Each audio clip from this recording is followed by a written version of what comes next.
Assalamualaikum warahmatullahi wabarakatuh. Salam 7 Syawal untuk semua. Pertama sekali saya ucapkan kepada Bapak Bazli Ghafari selaku dosen pengampu bagi mata kuliah Ilmu Perundang-undangan. Seterusnya teman-teman yang sama mengikuti mata kuliah Ilmu Perundang-undangan ini pada semester kali ini. Jadi insya-Allah saya dari kelompok 2 akan mempresentasikan atau lebih menerangkan tentang apa itu legal drafting dan apa saja legal drafting ataupun perjanjian yang dimasukkan ataupun dinyatakan dalam makalah dan kelompok kami kali ini. Baiklah teman-teman semua, tugasan ataupun task yang diberikan oleh Bapak Bazli kali ini adalah berkaitan dengan legal drafting. Jadi walaupun legal drafting ini adalah satu term yang agak baru bagi saya ataupun teman-teman yang lain juga, tetapi apabila setelah meneliti beberapa kajian ataupun menjalani beberapa perincian, saya mendapati bahawa legal drafting ini adalah satu topik yang menarik kerana ia merupakan sebahagian daripada perbuatan kita ataupun perlakuan sehari-hari, kerana ia melibatkan tentang perjanjian ataupun perlakuan antara dua orang ataupun kita sebut sebagai kontrak, iaitu seperti contoh pembeli ataupun penyewa. Tetapi sebelum masuk dengan lebih lanjut, kita mesti mengetahui dulu apa itu legal drafting. Teman-teman sekalian, terlebih dahulu saya akan memasuki tentang pengertian tentang legal drafting. Bagi kalian yang baru pertama kali mendengar tentang legal drafting, ayo kita fahami sama-sama. Baiklah, legal drafting ada mempunyai dua makna, iaitu makna yang sempit dan makna yang meluas. Kita akan masuk terlebih dahulu pada makna yang sempit, iaitu legal drafting bukan sebahagian perancangan hukum dalam arti luas, melainkan hukum undang-undang ataupun perundang-undangan. Jadi bukan perancangan hukum seperti perjanjian, kontrak dan lain-lain. Legal drafting merupakan konsep dasar tentang penyusunan peraturan perundang-undangan yang berisi tentang hasil kajian ilmiah beserta naskah awal peraturan perundang-undangan yang diusulkan. Itu adalah makna sempit bagi legal drafting. Sekarang kita akan masuk kepada makna yang lebih luas tentang legal drafting. Secara harfiahnya, legal drafting ini adalah penyusunan perancangan hukum ataupun peraturan termasuk undang-undang dalam makna yang luas. Dari aspek hukum, legal drafting ini adalah kegiatan praktek hukum yang menghasilkan peraturan sebagai yang pertama, pemerintah membuat peraturan perundang-undangan, yang kedua, hakim membuat keputusan pengadilan yang mengikut publik, yang ketiga, swasta membuat ketentuan atau peraturan privat seperti perjanjian kontrak, kerjasama dan lain-lain yang mengikat para pihak yang melakukan perjanjian ataupun kontrak. Secara mudahnya kita faham bahawa legal drafting ini merupakan satu perjanjian yang melibatkan dua pihak ataupun lebih. Itu adalah dari segi makna mudah bahawa kita faham legal drafting ini adalah satu perjanjian yang melibatkan dua orang. Seorang yang pembeli ataupun seorang yang penjual ataupun seorang yang penyewa, seorang yang menyewa. Itu saja yang kita boleh faham. Baiklah teman-teman sekalian, sekarang saya akan masuk kepada topik yang lebih dalam bagi kelompok kami, iaitu berkaitan legal drafting surat perjanjian adopsi anak. Ya, ini merupakan satu topik yang rare ataupun berlainan, tetapi topik ini juga hangat diperkatakan dalam kalangan masyarakat kerana ada di kalangan kita yang menyatakan bahawa senang untuk mempunyai ataupun memiliki anak angkat, tetapi hakikatnya banyak prosedur ataupun ada perjanjian-perjanjian yang perlu kita turuti kerana negara kita sendiri mempunyai undang-undang, termasuk undang-undang di Malaysia ataupun undang-undang di Indonesia. Baiklah teman-teman sekalian, anak adalah harta yang paling berharga di dalam dunia. Tetapi tidak semua orang dapat memiliki cahaya mata ataupun anak ataupun zuriat dengan cepat. Ada orang yang sudah menikah selama 10 tahun tetapi belum dikurniakan anak. Oleh itu, undang-undang di negara kita sendiri telah menetapkan garis panduan bagaimana untuk memiliki anak dengan cara adopsi. Jadi, kita harus fahami dalam legal drafting kita ada konsep tentang mengadopsi anak ataupun memiliki anak dengan cara adopsi, ataupun dalam bahasa Melayunya kita sebut sebagai anak angkat. Namun teman-teman, bukanlah semudah itu untuk kita memiliki anak, kerana kita harus meneliti terlebih dahulu surat perjanjian adopsi anak yang baik dan benar dan yang sahih terutamanya, supaya kita dapat memiliki anak dengan cara undang-undang yang baik. Berbeza jika kita harus mengadopsi anak dari sanak saudara, maka tidaklah begitu penting surat perjanjian ini jikapun kita harus membuat surat tersebut. Namun berbeza jika kita mengadopsi anak dari sanak saudara kita sendiri, yang terlihatnya lebih mudah, dan tidaklah begitu penting surat perjanjian ini jikapun kita harus membuat surat tersebut. Apakah anda dan pasangan anda ingin berencana untuk mengadopsi anak? Maka seharusnya anda perhatikan dulu secara baik surat perjanjian adopsi anak yang benar dan betul, supaya tidaklah timbul kesalahan di kemudian hari. Baiklah teman-teman, di Indonesia, mengadopsi anak telah diatur dalam Undang-Undang Nombor 3 Tahun 2002 tentang pelaksanaan pengangkatan anak angkat. Adopsi anak bisa dilakukan dan harus berorientasi untuk kebahagiaan anak. Selain itu, teman, berikut saya akan bacakan tentang Peraturan Menteri Sosial Republik Indonesia tentang pengangkatan anak. Persyaratan pengangkatan anak dengan rahmat Tuhan Yang Maha Esa, Menteri Sosial Republik Indonesia menimbang bahawa untuk melaksanakan ketentuan pasal 18 Peraturan Pemerintah Nombor 54 Tahun 2007 tentang pelaksanaan pengangkatan anak dan pasal 19 Peraturan Pemerintah Nombor 38 Tahun 2007 tentang pembagian urusan pemerintahan antara pemerintah, pemerintahan antara daerah provinsi dan pemerintahan daerah kabupaten kota perlu menetapkan Peraturan Menteri Sosial tentang persyaratan pengangkatan anak. Ingat yang pertama, Undang-Undang Nombor 4 Tahun 1979 tentang Kesejahteraan Anak Lembaran Negara Tahun 1979, Nombor 32, tambahan Lembaran Negara Nombor 3143. Mengingat yang kedua, Undang-Undang Nombor 7 Tahun 1989 tentang Peradilan Agama Lembaran Negeri Republik Indonesia Tahun 1989, Nombor 49, tambahan Lembaran Negara Republik Indonesia Nombor 3400 sebagaimana telah diubah dengan Undang-Undang Nombor 3 Tahun 2006 Lembaran Negara Republik Indonesia Tahun 2006 Nombor 22 tambahan Lembaran Negara Republik Indonesia Nombor 4611 Indonesia Tahun 2006 Nombor 22 tambahan Lembaran Negara Republik Indonesia Nombor 4611. Mengingat yang terakhir iaitu yang ketiga, Undang-Undang Nombor 9 Tahun 1992 tentang Keimigrasian Lembaran Negara Republik Indonesia Tahun 1992 Nombor 33 tambahan Lembaran Negara Republik Indonesia Nombor 3474. Itu semua adalah tentang Peraturan Menteri Sosial Republik Indonesia Nombor 110 tentang persyaratan pengangkatan anak di Indonesia di bawah Menteri Sosial Republik Indonesia. Teman-teman, kita sudah meneliti tentang undang-undang berkaitan dengan persyaratan pengangkatan anak di bawah Menteri Sosial Indonesia yang digariskan bagaimana untuk cara mengambil anak angkat ataupun mengadopsi anak. Jadi sekarang saya akan menerangkan tentang apa saja surat perjanjian yang dinyatakan di bawah kelompok kami di bawah konteks adopsi anak, iaitu ada 5. Yang pertama adalah surat perjanjian penyertaan penyerahan anak, yang kedua adalah surat perjanjian penyerahan bayi, yang ketiga adalah surat penyertaan hak wali asuh anak, yang keempat adalah surat penyertaan hak asuh anak dan yang kelima adalah surat perjanjian adopsi anak. Surat penyertaan hak wali asuh anak, yang keempat adalah surat penyertaan hak asuh anak dan yang kelima adalah surat perjanjian adopsi anak. Baiklah teman-teman sekalian, sekarang kita akan masuk kepada surat perjanjian yang pertama, iaitu berkaitan dengan surat perjanjian penyertaan penyerahan anak.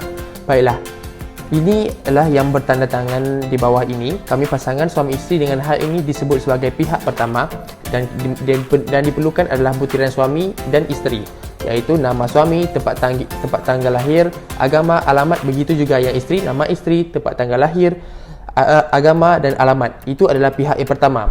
Selanjutnya adalah pihak yang kedua. Diperlukan juga nama suami, tempat tanggal lahir, agama dan alamat suami pihak kedua, dan nama isteri, tempat tanggal lahir, agama, alamat pihak kedua juga. Bermaksud ada dua pihak di sini, tetapi setiap satu pihak ada dua orang, iaitu suami isteri, suami isteri. Setelah kita selesai dalam butiran tentang pihak pertama tadi, suami isteri, dan pihak kedua juga suami isteri, kita akan lanjut terus kepada ketentuan-ketentuan dalam surat perjanjian ini, iaitu bahawa dengan ini para pihak telah sepakat untuk melakukan ketentuan-ketentuan sebagai berikut, dan disebutkanlah situ tentang pasal pertamanya apa, pasal keduanya apa, pasal ketiganya apa dan pasal keempatnya apa. Itu adalah tentang ketentuan-ketentuan yang diadakan ataupun dinyatakan dalam surat perjanjian tersebut. Baiklah, selesai dalam butiran atas tadi, butiran yang pihak pertama dan butiran pihak kedua, dan kita sudah selesai tentang ketentuan-ketentuan dalam pasal.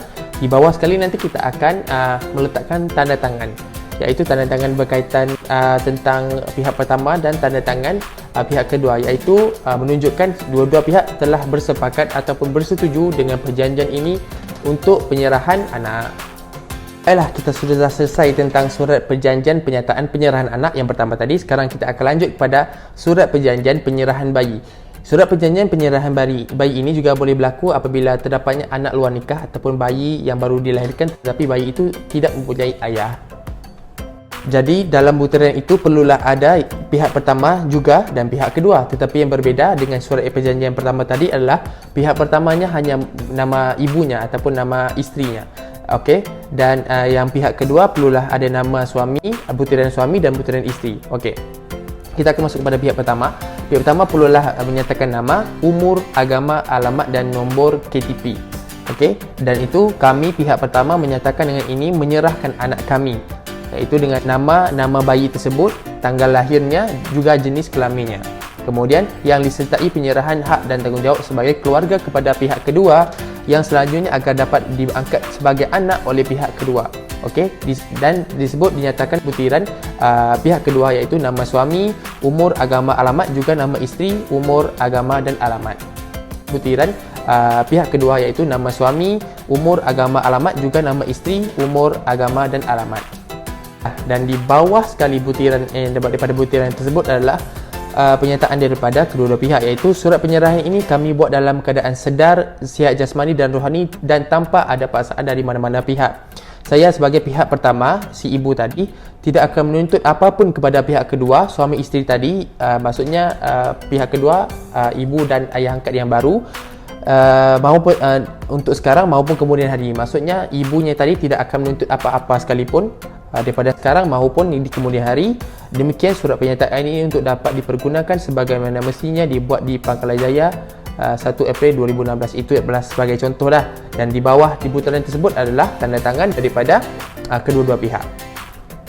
Baiklah teman-teman, kita sudah selesai tentang surat perjanjian penyerahan bayi. Sekarang kita akan lanjut kepada surat pernyataan hak wali asuh anak. Surat pernyataan hak wali asuh anak ini boleh terjadi sekiranya si ibu tersebut mempunyai hak tanggungan yang lain, maksudnya mempunyai anak yang lain untuk dinafkahinya. Jadi dia tidak mampu untuk menafkahi semua anaknya, diserahkan hak kewalian tersebut kepada orang yang lain. Okey, jadi berikut adalah contohnya. Ini merupakan contoh surat pernyataan hak wali asuh anak.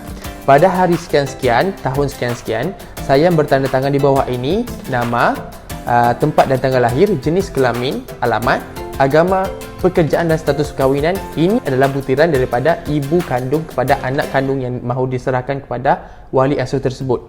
Dan kenyataannya adalah ibu kandung dari seorang anak bernama sekian-sekian. Dengan ini saya telah menyerahkan hak wali asuh anak saya kepada pihak yang kedua, iaitu butirannya perlu, iaitu nama, tempat dan tanggal lahir, jenis kelamin, alamat, agama, pekerjaan, status perkahwinan, dan butiran ini merupakan dua orang, iaitu suami dan isteri. Dua-dua butiran yang sama. Bawah daripada butiran tersebut, ini adalah kenyataan daripada ibu kandung tersebut, iaitu dalam hal ini saya akan katakan dengan tulus dan ikhlas menyerahkan hak wali asuh anak saya kepada saudara angkat saya yang namanya tersebut di atas.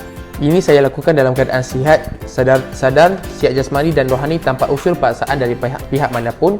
Hal ini saya lakukan kerana saya harus bekerja menafkahi anak saya yang lainnya. Jika suatu saat ada pihak keluarga saya yang lain mengganggu-gugat orang tua wali asuh anak saya, maka saya akan mempertahankan atau bertanggungjawab membela orang tua wali asuh anak saya tersebut.